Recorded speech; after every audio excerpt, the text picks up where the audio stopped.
मेरे अंगने में तुम्हारा क्या काम है। 1977 से लेकर आज तक वहां जनता की सेवा किए हैं। मैं वहां का सांसद हूं, वह मेरी कर्म भूमि है। मैं वहां से चुनाव लड़ूंगा, मुझे वहां चुनाव लड़ने से कोई रोक नहीं सकता।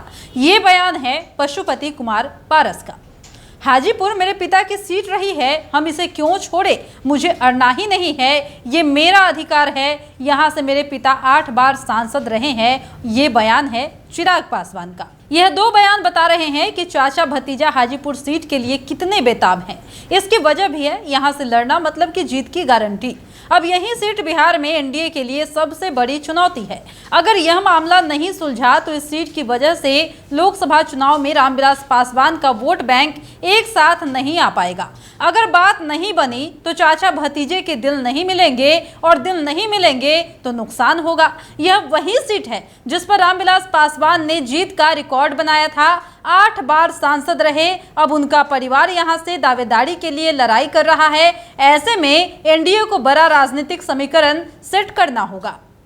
आगामी लोकसभा चुनाव में हाजीपुर सीट पर चाचा भतीजा का कद तय होने के साथ रामविलास पासवान के राजनीतिक उत्तराधिकारी का फैसला भी हो जाएगा। अब एनडीए चाचा भतीजा की लड़ाई में हाजीपुर सीट रामविलास की पत्नी रीना पासवान को देकर बड़ा दांव खेल सकते हैं। हाजीपुर लोकसभा सीट में हाजीपुर, लालगंज, महनार, महुआ, राजापाकर और राघोपुर विधानसभा है।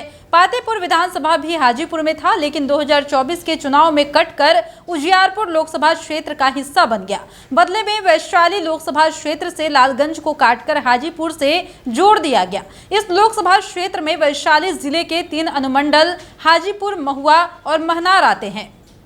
हाजीपुर लोकसभा सीट काफी ज्यादा चर्चाओं में रहती है क्योंकि राघोपुर विधानसभा सीट लालू परिवार की मानी जाती है। मौजूदा समय में तेजस्वी यादव यहां से विधायक हैं। इस क्षेत्र में हिंदुओं की आबादी अधिक संख्या में है। यहां पर अल्पसंख्यकों में मुस्लिम 9.5% है, जबकि क्रिश्चियन 0.06, साथ ही सिख और बौद्ध और जैन 3% है। जातीय आधार पर इस क्षेत्र में यादव, राजपूत, भूमिहार, कुशवाहा, पासवान और रविदास की संख्या सबसे अधिक है। अति पिछड़े की भी अच्छी संख्या है, जिनकी चुनाव में महत्वपूर्ण भूमिका होती है।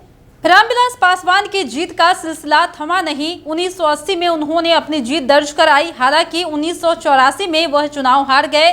कांग्रेस के राम रतन राम ने रामविलास की जीत का रथ रोक दिया। बता दें कि क्षेत्र में काम के बदौलत जनता के चहेते रामविलास पासवान ने 1989 में ऐतिहासिक जीत दर्ज की और कांग्रेस के महावीर पासवान को 5,04,488 वोटों से न सिर्फ हराया बल्कि अपने ही रिकॉर्ड को तोड़ दिया। इस जीत के साथ ही रामविलास पासवान हाजीपुर सीट के किंग बन गए। हालांकि 2009 में एक बार फिर से उन्हें हार का सामना करना पड़ा था। जदयू के वरिष्ठ नेता रामसुंदर दास ने उन्हें हराया था, लेकिन 2014 में फिर उन्होंने काफी दमदारी से जीत दर्ज की थी। बता दें कि इस जीत के साथ ही वह हाजीपुर सीट से 8वीं बार सांसद बन गए। 2014 लोकसभा चुनाव रामविलास पासवान का आखिरी चुनाव था। इसके बाद वह चुनाव कभी नहीं लड़े। बात अगर चिराग की करें तो चिराग पासवान पापा और चाचा की राजनीतिक विरासत से काफी दूर थे। वह फिल्मों में अपना कैरियर तलाश रहे थे। साल 2010 से 2011 तक चिराग हिंदी सिनेमा में अभिनेता के तौर पर काम कर रहे थे। साल 2011 में मिले ना मिले और वन एंड ओनली फिल्म में वह अभिनेता बनकर सामने आए। चिराग की फिल्में बॉक्स ऑफिस पर बेदम हो गई। इसके बाद रामविलास पासवान ने उनके लिए राजनीतिक जमीन तैयार की और फिर 2014 में जमुई लोकसभा सीट से सांसद बनवाया। चिराग ने आरजेडी उम्मीदवार सुधांशु शेखर को 85,000 वोटों से हराया। साल 2019 में चिराग जमुई से ही दोबारा सांसद चुने गए। उन्होंने इस बार 2,41,049 वोटों से जीत दर्ज कर ली। बता दें कि पशुपति पारस और चिराग पासवान के एनडीए में कद को लेकर अक्सर बातें होती रही है। पशुपति पारस बुलंदी के साथ अपनी बात नहीं रख पाते हैं, जबकि चिराग में रामविलास की तरह सख्त और नर्म दोनों ही गुण दिखाई देते हैं। रामविलास पासवान की राजनीतिक विरासत पर अपना दावा मजबूत करने के लिए चिराग पासवान बिहार में आशीर्वाद यात्रा भी निकाल चुके हैं। ऐसे कई कारण हैं जिससे कि एनडीए में भी चिराग उम्र में छोटा होने के बाद भी अपने चाचा से बड़ा कद रखते हैं। एनडीए के लिए चिराग बिहार में भावी यूथ लीडर बन सकते हैं। जमुई सीट चिराग की है, लेकिन यह अब उनके लिए हाजीपुर जितना सेफ नहीं है। चिराग का प्रशासन से झगड़ा भी हो चुका है। वह विकास के काम को लेकर कई बार लड़ाई भी कर चुके हैं। नीतीश के करीबी सुमित सिंह भी चिराग का विरोध कर सकते हैं। ऐसे में चिराग के सामने कई खतरे भी है, क्योंकि इस बार स्थानीय मुद्दा नहीं है, केंद्र के मुद्दे से ही चुनाव में फाइट करनी होगी। इस कारण से वह सीट शिफ्ट करना चाहते हैं। अब समस्या पशुपति पारस से है, क्योंकि वह बार बार कहते हैं कि रामविलास उन्हें अपना राजनीतिक उत्तराधिकारी बनाए हैं। हालांकि कभी ऐसा लगा नहीं।